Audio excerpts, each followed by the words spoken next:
গল্পের আসর বাই অগ্নিলা চ্যানেলে আপনাদের সবাইকে স্বাগত জানাচ্ছি। আপনারা শুনছেন হুমায়ুন আহমেদের লেখা উপন্যাস বহুব্রীহি। আজ থাকছে এর অষ্টম পর্ব। মনসুর সোফায় আধশোয়া হয়ে আছে। সোবহান সাহেবের কারণে সে এমনভাবে বসা।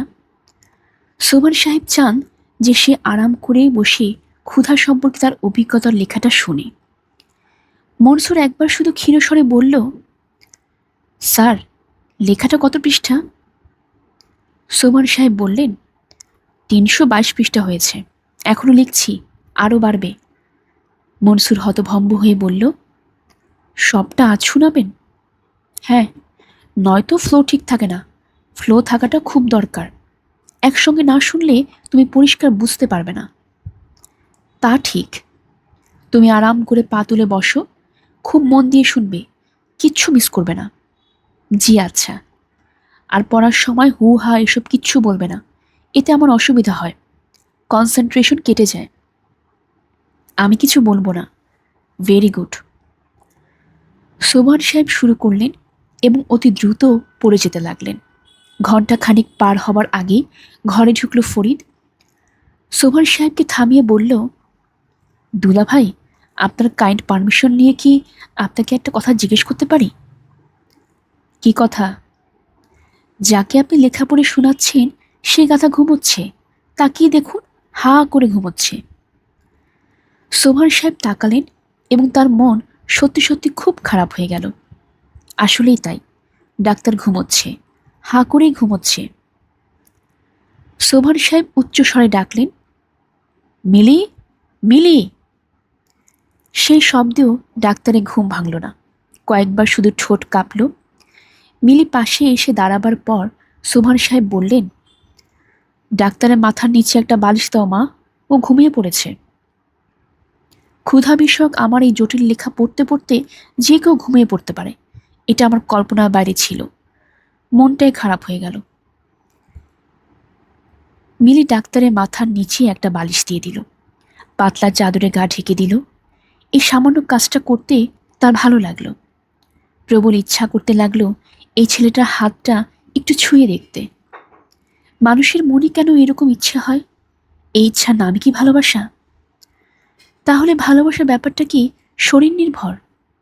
কবি যে বলেন, প্রতি অঙ্গ লাগে তার প্রতি অঙ্গ কাদেরে। এই কথা কি সত্যি?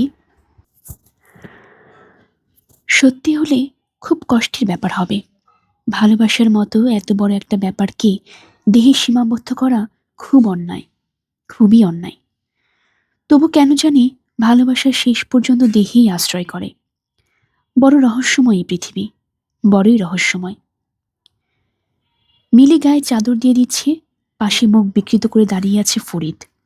সে বলল, এত বড় গাধা আমি আমার লাইফে দেখিনি রে মিলি। একটা ভদ্রলোক আগ্রহ করে তোকে একটা লেখা পড়ে শোনাচ্ছেন, আর তুই বেটা ঘুমিয়ে পড়লি। তোর একটু লজ্জা লাগলো না? আবার দেখ না, নাক ডাকাচ্ছে। কষে একটা চড় দেবো নাকি? মিলি বলল, বেচারাকে ঘুমোতে দাও মামা, বিরক্ত করো না। আমার কি ইচ্ছে করছে জানিস? আমার ইচ্ছে করছে গাধাটাকে ধরাধরি করে রাস্তায় ফেলে দিয়ে আসি। হঠাৎ ঘুম ভাঙলে একটা শক খাবে, বুঝবে কত ধানে কত চাল। তুমি এই ঘর থেকে যাও তো মামা। ঘরে প্রচণ্ড মশা। বেচারাকে মশা বিরক্ত করছে। সোফার উপরে মশারে খাটিয়ে দেওয়া যায় না? মিলি মসকুইটো কয়েল জ্বালিয়ে দিল।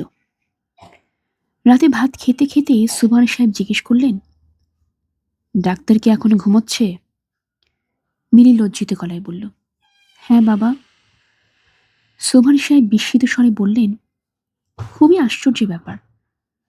ফরিদ বলল, দুলা ভাই, আমার ধারণা আপনার ক্ষুধা বিষয়ক বইটাতে ঘুম উদ্রেককারী কিছু একটা আছে। আপনি যখন ডাক্তার বেটাকে পড়ে শোনাচ্ছিলেন, তখন আমিও ২-৩ পৃষ্ঠা দাঁড়িয়ে দাঁড়িয়ে শুনলাম। আমার ৩ বার হাই উঠল। সোবহান সাহেব কঠিন চোখে তাকালেন, কিছু বললেন না। ফরিদ বলল, ইনসমনিয়ার ওষুধ হিসাবে এই বই বাজারে ছাড়া যেতে পারে। আমি ঠাট্টা করছি না দুলা ভাই, আমি ড্যাম সিরিয়াস। বিলু বলল, চুপ করো তো মামা। চুপ করো চুপ করো, এই কথা ইদানিং আমাকে খুব বেশি শুনতে হচ্ছে। আমার এটা শুনতে ভালো লাগছে না। সব মানুষেরই কিছু ব্যক্তিগত মতামত থাকতে পারে এবং সেই মতামত প্রকাশের অধিকারও তার থাকা উচিত বলে আমি মনে করি। দুলাভাইয়ের বইটি পড়ে আমার ঘুম আসছে, এটা বলে দুলাভাইয়ের বইয়ের প্রতি আমি কোনো অশ্রদ্ধা প্রকাশ করছি না। বইটির নতুন একটি ডাইমেনশনের দিকে আমি ইঙ্গিত করছি। মিনু বললেন, আর একটা কথা বললে এই ভাতের চামচ দিয়ে তোর মাথায় একটা বাড়ি দেব। তা দাও, তবু আমার কথাটা আমি বলবই। সক্রেটিস ন্যায় কি কথাটা বোঝাতে গিয়ে মৃত্যুবরণ করলেন। তাকে হেমলোক নামের তীব্র হলাহল পান করতে হলো। আমি ক্ষুধা এবং ঘুমের সম্পর্ক বলতে গিয়ে না হয় চামচের একটা বাড়ি খেলামই। সুবহান সাহেব শান্ত গলায় বললেন, খাওয়া দাওয়ার পর তোমার সঙ্গে আমার কিছু কথা আছে ফরিদ। ফরিদ বলল, জি আচ্ছা। কথাগুলি অপ্রিয়, তবু আমি ঠিক করেছি কথাগুলো তোমাকে বলবো। জি আচ্ছা। আনিস ছোকরা কি এখনো আসেনি? বিলু বলল, না আসেনি। কোথায় আছে? কোনো খবর পাঠিয়েছে? না। ওকে যেন আর এ বাড়িতে ঢুকতে দেওয়া না হয়। যে মানুষ তার দুটি বাচ্চা ফেলে উধাও হয়ে যায়, তাকে এ বাড়িতে আমি থাকতে দিতে পারি না। ফরিদ বলল, আপনার এই প্রস্তাব আমি সমান্তকরণে সমর্থন করছি দুলাভাই। তোমার সমর্থনে আমি কোনো প্রয়োজন বোধ করছি না। প্রয়োজন বোধ না করলেও সমর্থন করছি। আপনি বোধহয় জানেন না দুলাভাই, যে সত্য এবং ন্যায়ের পেছনে আমি সদা সর্বদা হিমালয়ের পর্বতের মতোই দাঁড়াই। I stand as a rock. তোমার কি খাওয়া শেষ হয়েছে ফরিদ? জি না, এখন একবারই ডাল খাবো। খাওয়া দাওয়ার পর আমি একবারই ডাল খাই। ভেজিটেবল প্রোটিন, এটার খুবই দরকার। ডাল খাওয়া শেষ হবার পর তুমি দয়া করে আমার ঘরে এসো, তোমার সঙ্গে জরুরি কথা আছে।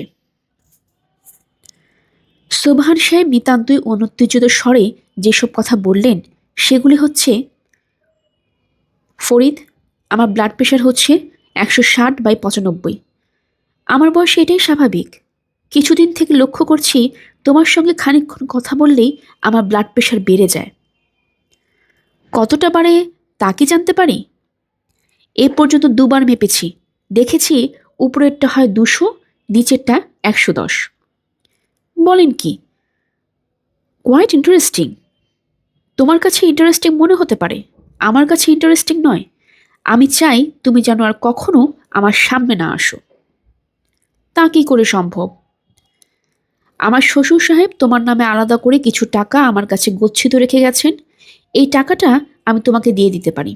সেই টাকায় বাড়ি টাড়ি কিনে তুমি মোটামুটি রাজার হালে থাকতে পারো। ফরিদ আগ্রহী গলায় বলল, অনেক টাকা নাকি? হ্যাঁ, অনেক টাকা। তবে তোমাকে আমি টাকাটা দিতে পারছি না, কারণ শ্বশুর সাহেব বলেছেন তোমার মাথাটা ঠিক না হলে যেন তোমার কাছে টাকা না দেওয়া হয়। তোমার মাথা ঠিক না। আমার মাথা ঠিক না? না। আর আপনারটা 100% ঠিক? আমার মাথা নিয়ে কথা হচ্ছে না, তোমারটা নিয়ে কথা হচ্ছে।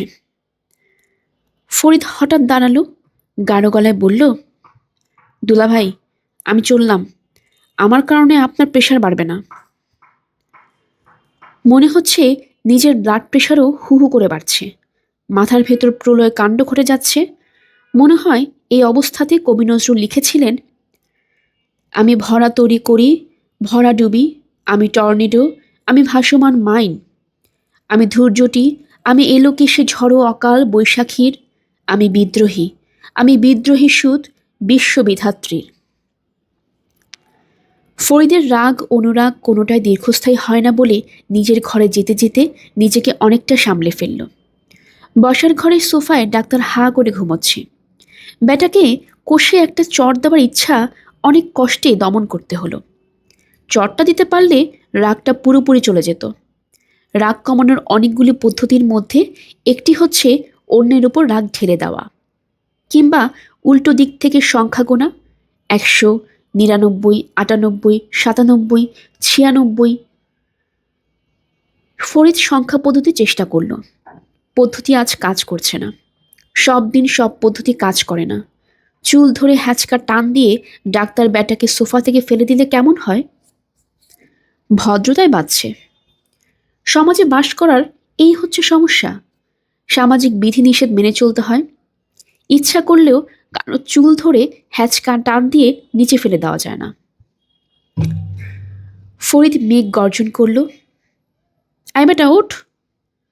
ডাক্তার ধর্মর করে উঠে বসল। তার কাছে সবকিছু এলোমেলো। এখানে সে কি করছে? ঘুমোচ্ছে নাকি? এখানে ঘুমোচ্ছে কেন? সামনে ফরিদ মামা না? উনি এমন করে তাকিয়ে আছেন কেন? সালাম আলাইকুম মামা। ওয়ালাইকুম আসসালাম। কি করছেন মামা? তেমন কিছু করছি না। একটু আগে ভয়ঙ্কর কিছু করার ইচ্ছা করছিল, এখন করছে না। ডাক্তারকে আর কিছু বলার সুযোগ না দিয়ে ফরিদ নিজের ঘরে চলে গেল। ঠান্ডা পানিতে ঘাড় ভিজিয়ে নিতে হবে, তাতে মূল স্নায়ু শীতল হবে। বেশ খানিকটা ক্যাফিনও শরীরে ঢুকাতে হবে, এতেও স্নায়ুর উত্তেজনা খানিকটা কমবে। কাদেরকে চায়ের কথা বলা দরকার। চিনি দুধ ছাড়া করা চা। প্রচুর ক্যাফিন দরকার। শুধু ক্যাফিনে কাজ হবে না, গানও লাগবে। এইসব ক্ষেত্রে রবীন্দ্রসঙ্গীত খুব কাজ করে। মেঘের পরে মেঘ জমেছে, এই বিশেষ গানটি রাগ কমানোর ব্যাপারে কোরামিন ইঞ্জেকশনের মতো। পরপর দুবার শুনলেই রাগ জল। আজ ওই গানটিরও সাহায্য দরকার। আজকের অবস্থা বড়ই খারাপ। ডাক্তারের ঘুম এখন পুরোপুরি ভেঙেছে। সে এই মুহূর্তে বড় ধরনের লজ্জাও বোধ করছে। পুরো ব্যাপারটা এখন মনে পড়ছে। ক্ষুধার উপর লেখা শুনতে শুনতে ঘুমিয়ে পড়েছে। কি অসম্ভব লজ্জার কথা! ছি ছি ছি। মিলি নিশ্চয়ই ঘটনা শুনেছে। না জানি সে কি ভাবছে। তাকে কি গাধা ভাবছে নিশ্চয়ই।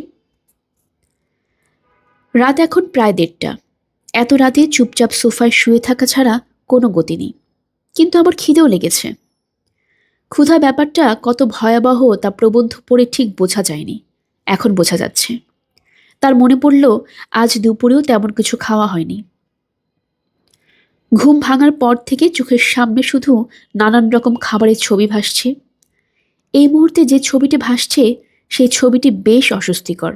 বিশাল একটা চীনামাটির প্লেট, সেই প্লেটে শিউলি ফুলের মতো দেখতে পোলাও, পোলাওয়ের ওপর আস্ত একটা ভেড়ার রোস্ট, রোস্টটির বর্ণ স্বর্ণালী। এত জিনিস থাকতে চোখের সামনে ভেড়ার রোস্ট ভাসছে, সেটা একটা রহস্য।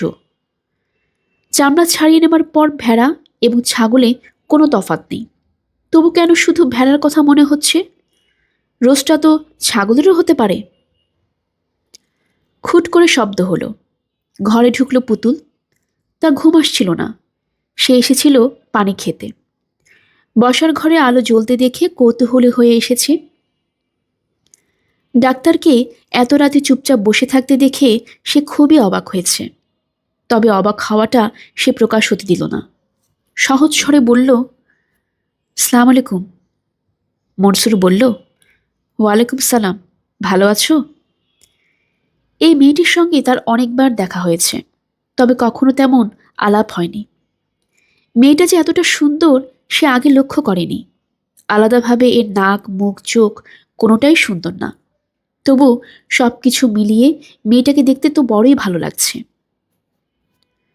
মনসুর উৎসাহের সঙ্গে বলল, কেমন আছো পুতুল? পুতুল বিস্মিত গলায় বলল, ভালো। আমি ক্ষুধা বিষয়ক লেখাটা শুনতে শুনতে ঘুমিয়ে পড়েছিলাম। ব্যাপারটা খুবই অন্যায় হয়েছে। জেগে দেখি সোফায় শুয়ে আছি, মাথা নিচে বালিশ। মশার কামড়ে ঘুম ভেঙেছে? না, মশা না, অন্য কোনো কারণে ঘুম ভেঙেছে। আমার মনে হয় খিদের কারণে। প্রচণ্ড খিদে লেগেছে, বুঝলে পুতুল? পুতুল বলল, আপনি বসুন, দেখি ঘরে কি আছে। তোমার কষ্ট করার দরকার নেই পুতুল, তবে ফ্রিজটা খুলে দেখো, ঠান্ডা গরমে কোনো অসুবিধা নেই। আপনি বসুন, আমি দেখি। বাহ, মেয়েটার কথা থেকে গ্রাম্য ভাবটাও তো দূর হয়েছে। মেয়েটাকে বুদ্ধিমতী বলেও মনে হচ্ছে। মনসুরের মনে হলো মেয়েটা কোনো একটা ব্যবস্থা করবেই। কিছু না পেলে 2টো ডিম অমলেট করে নিয়ে আসবে। মনসুরের চোখে আগের দৃশ্য ফিরে এলো, সেই ভেড়ার রোস্ট। তবে তার সঙ্গে নতুন কিছু চিত্র যুক্ত হয়েছে।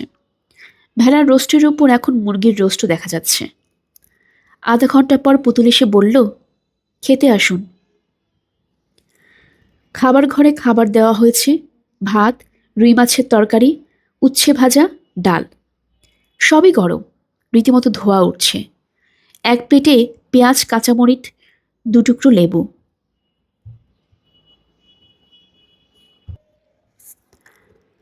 হতভম্ব মনসুর বলল, সব কি এখন রান্না করলে?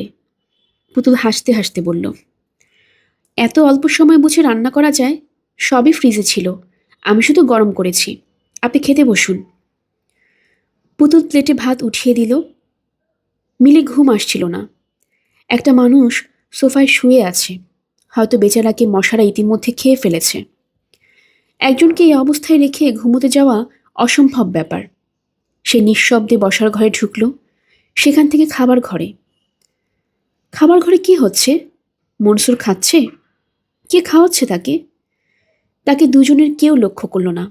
মিলি পর্দার আড়াল থেকে লক্ষ্য করল দুজন কি সুন্দর গল্প করছে। এত খাতির দুজনের মধ্যে? কই, এই খাতিরের কথা তো তার জানা ছিল না। আবার হাসির শব্দ আসছে, খিলখিল করে। নিশ্চয়ই পুতুল মেয়েটাই হাসছে। রাগে মিলের গা জ্বলে যেতে লাগলো, যদিও সে খুব ভালো করেই জানে রাগ করা কিছুই নেই। কেন সে রাগ করবে? তার রাগ করার কি আছে? হাসাহাসির কারণ হচ্ছে, ঠিক এই সময় ডাক্তার একটা মজার রসিকতা করছিল। রসিকতাটা বানর বিষয়ক। ডাক্তার কখনো রসিকতা করে কাউকে হাসাতে পারে না। এই প্রথম সে একজন গ্রাম্য বালিকাকে মুগ্ধ করল। পুতুল হাসতে হাসতে ভেঙে গড়িয়ে পড়ল। কিংবা কে জানে, এই গ্রাম্য বালিকাটি হয়তো মুগ্ধ হবার অভিনয় করল। ডাক্তার অভিনয় ধরতে পারল না। পর্দা ধরে ঈর্ষায় নীল হয়ে গেল মিলি। তার ভেতরে এত ঈর্ষা ছিল তাও সে জানত না। সে যেভাবে এসেছিল সেইভাবেই ফিরে গেল।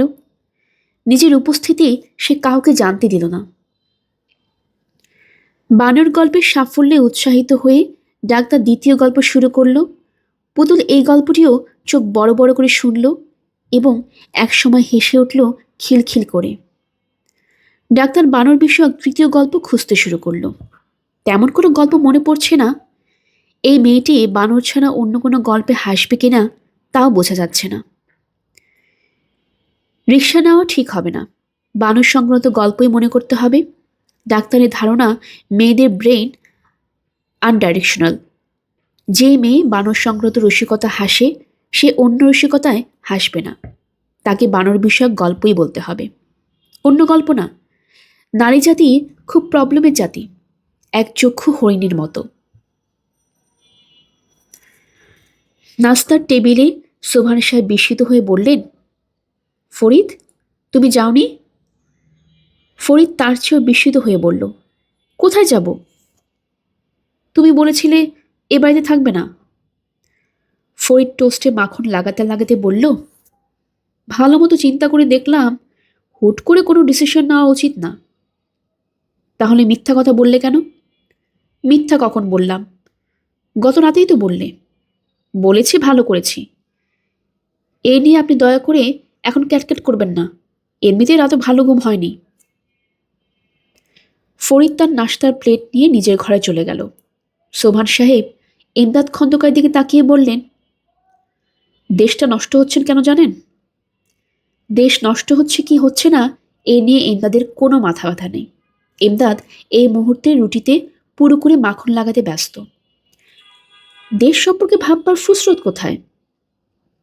ইমদাদ বলল, আমাকে কিছু বললেন? হ্যাঁ, দেশটা কেন নষ্ট হচ্ছে জানেন? জি না, জানতে হবে। এইসব নিয়ে ভাবতে হবে। শুধু মাখন দিয়ে রুটি খেলে হবে না। অবশ্যই, অবশ্যই ভাবতে হবে। সোবহান সাহেব কঠিন গলায় বললেন, দেশটা নষ্ট হওয়ার মূল কারণ হলো আমাদের মিথ্যা বলার প্রবণতা। তা তো ঠিকই বলেছেন জনাব, একেবারে ঠিক। জাতি হিসেবে আমরা মিথ্যাবাদী, অবশ্যই। আমরা প্রতিজ্ঞা করি প্রতিজ্ঞা ভাঙার জন্য। আসল কথা বলেছেন, লাখ কথার এক কথা। এমদাদ, সোবহান সাহেবের প্রতিটি কথায় একমত হতে লাগলো। সে সাধারণত কারো কোনো কথাতেই দ্বিমত পোষণ করে না। ইমদাদ তার দীর্ঘ জীবনের অভিজ্ঞতা লক্ষ্য করেছে, মানুষের সঙ্গে দুঃসম্পর্ক বজায় রাখার একটা পথ হচ্ছে সব কথায় একমত হওয়া। ইমদাদ সাহেব, জি। সত্যি কথা বলার প্রবণতা যদি আমাদের মধ্যে বৃদ্ধি পায়, তাহলে কিন্তু সব সমস্যার সমাধান হয়ে যায়। অবশ্যই হয়। মিথ্যা, মিথ্যা, মিথ্যা, চারিদিকে শুধু মিথ্যা। এটা দূর করতে হবে। অবশ্যই হবে। সত্যবাদী জাতি হিসেবে আমরা যদি নিজেদের প্রমাণ করতে পারি, তাহলে অবস্থাটা কি হবে আপনি কি চিন্তা করে দেখেছেন ইমদাদ সাহেব? জি না। আমার গা শিউরে উঠছে। পৃথিবীর লোক জানবে বাঙালি মিথ্যা বলে না, বাঙালি সত্যবাদী। আমাদের আসনটা কিরকম হবে চিন্তা করুন। কত সম্মান, কত। সোবহান সাহেব আবেগে আপ্লুত হয়ে কথা শেষ করতে পারলেন না। বাঙালি জাতিকে সত্যবাদী কি করে করা যায় তা নিয়ে ভাবতে লাগলেন। গাঢ় স্বরে বললেন, ইমদাদ সাহেব, জি। জিনিসটা নিয়ে ভাবতে হবে। অবশ্যই হবে। চা শেষ না করেই সোবহান সাহেব উঠে পড়লেন। ক্ষুধা অবশ্যই একটি ভয়াবহ ব্যাপার, তবে আর আগে হচ্ছে সত্যবাদিতা। একটি সত্যবাদী জাতি নিশ্চয়ই ক্ষুধায় কষ্ট পাবে না। ইমদাদ নাশতার টেবিলে একা বসে রইল। তার জন্য ভালোই হলো। একা থাকলে ইচ্ছামতো খাওয়া দাওয়া করা যায়।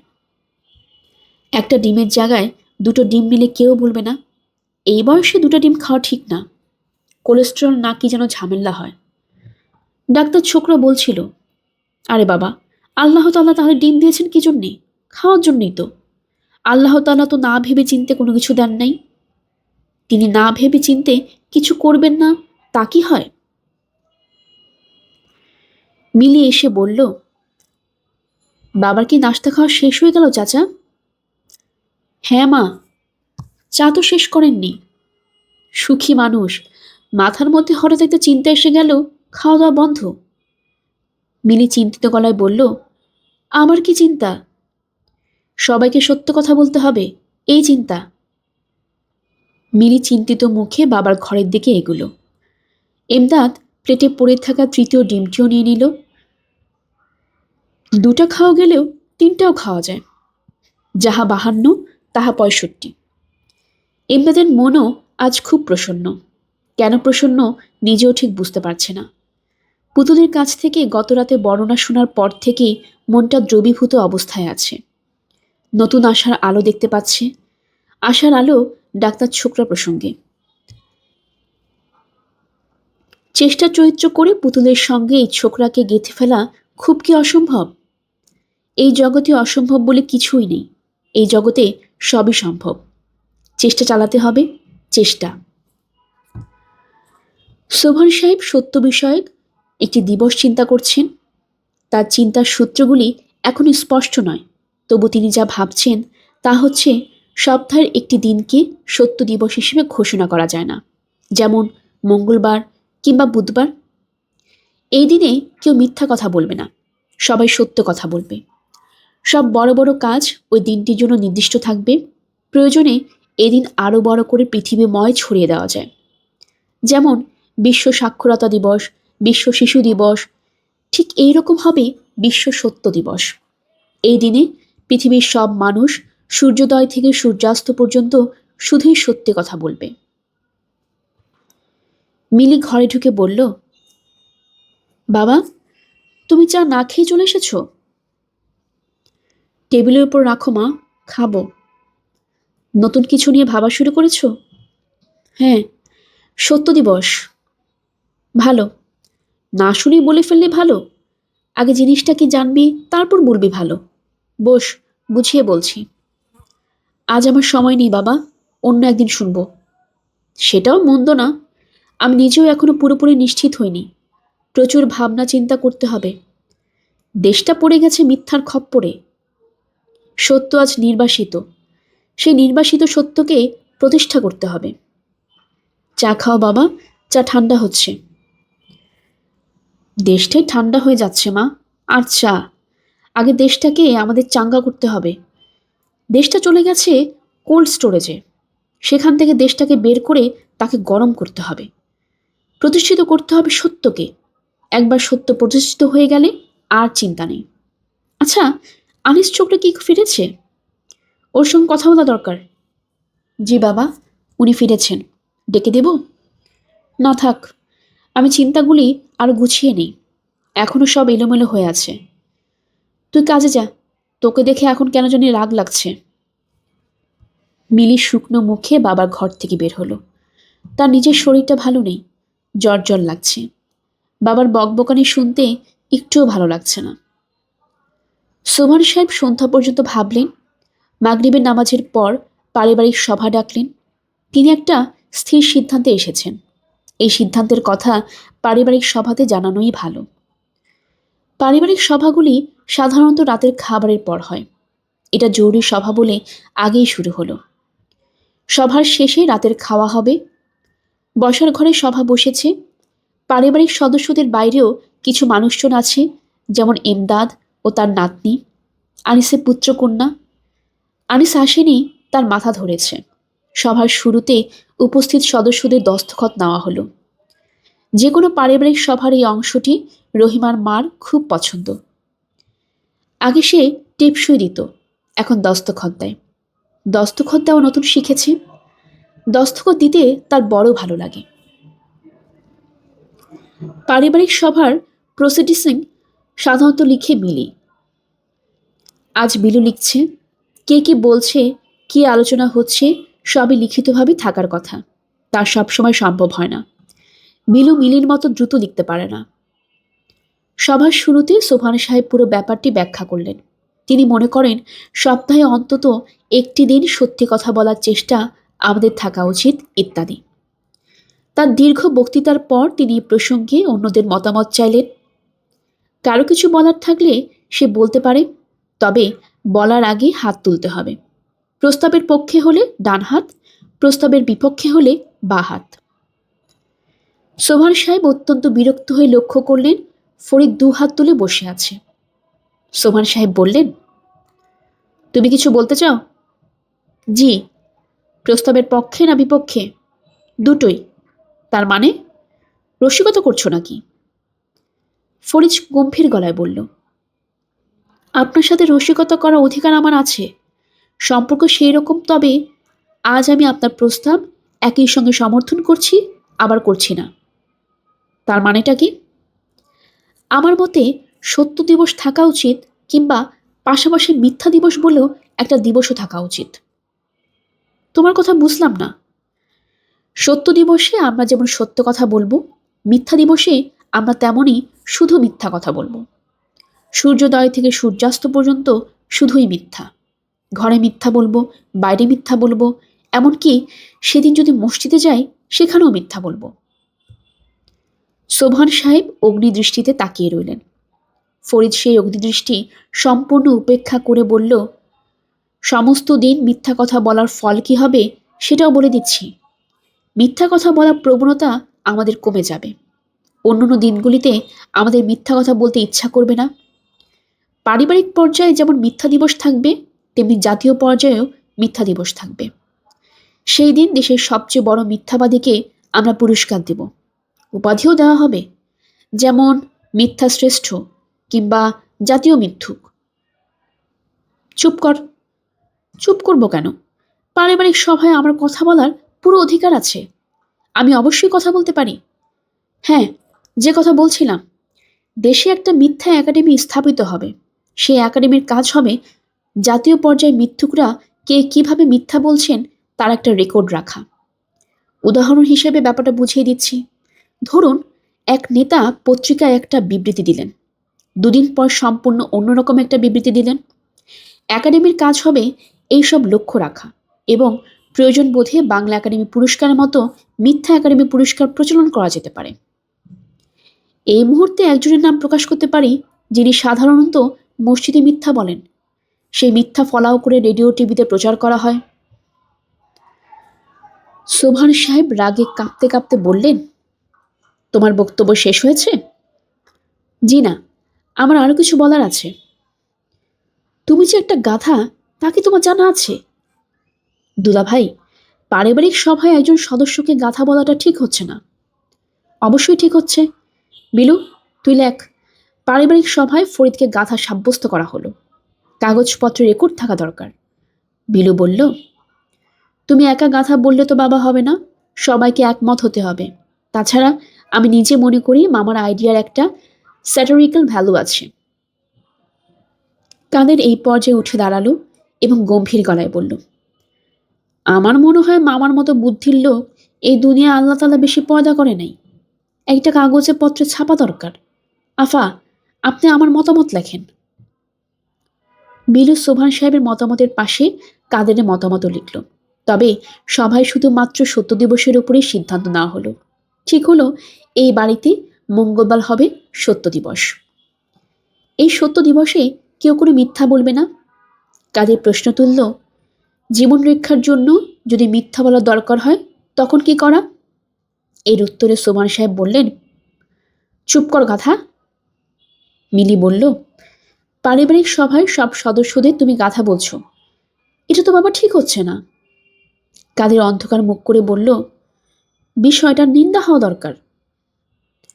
গম্ভীর বিষয়ে পুরো ব্যাপারটা পুতুল লক্ষ্য করছে। এরকম একটা ব্যবস্থা যে কোনো বাড়িতে চালু থাকতে পারে তা তার কল্পনাতেও ছিল না। জীবনকে আনন্দময় করে তোলার এইসব উপকরণ তাকে মুগ্ধ ও অভিভূত করল। শুধু এমদাদ খন্দকার সারাক্ষণ মুখ বিকৃত করে রইলেন এবং রাতে ঘুমোতে যাওয়ার সময় পুতুলকে বললেন, আইজ একটা জিনিস শিখলাম রে পুতুল। পুতুল বলল, কি জিনিস? আইজ শিখলাম যে দলের গোদা যদি বেকুব হয় তাহলে সব কয়টা বেকুব হয়। এইবারে সব কয়টা মানুষ চাপে বোকা, এটা লক্ষ্য করছোস? পুতুল মুগ্ধ স্বরে বলল, এইসব কাণ্ড কারখানা আমার বড় ভালো লাগছে। এদের নিয়ে কোনো মন্দ কথা তুমি বলবা না দাদাজান। বেকুব রে বেকুব বলবো না? এরা বেকুব না দাদাজান, এরা। পুতুল কথা শেষ করল না। তার অনেক কিছু বলার আছে, কিন্তু দাদাজানকে এসব বলার অর্থ হয় না। দাদাজান বুঝবে না, সবাই সব জিনিস বুঝে না। পুতুলের ইচ্ছা করছে তার নিজের যখন একটা সংসার হবে সেই সংসারেও এরকম পারিবারিক সভা বসবে। সেই সভার সব বিবরণও এরকম করে লেখা হবে, আলোচনা হবে। জীবনের একঘেয়েমি এইভাবে দূর করা হবে। এটাই তো আমাদের জীবন। লক্ষ কোটি জীবন তো আমাদের না, কেন আমরা এই জীবনকে সুন্দর করব না? গল্পের আসর বাই অগ্নিলা চ্যানেলে আপনারা শুনছিলেন হুমায়ুন আহমেদের লেখা উপন্যাস বহুব্রীহি। আজ ছিল এর ৮ম পর্ব। আমাদের গল্প পাঠ আপনাদের কাছে ভালো লেগে থাকলে কাইন্ডলি সাবস্ক্রাইব করবেন। নতুন যারা আছেন তাদেরকে জানিয়ে দেবেন। আমাদের চ্যানেলে অনেকগুলো গল্প পাঠ করা হয়েছে, স্ক্রল করে সেগুলো শুনবেন। আশা করি আপনাদের সবার কাছে ভালো লাগবে। সবাই ভালো থাকবেন। ধন্যবাদ।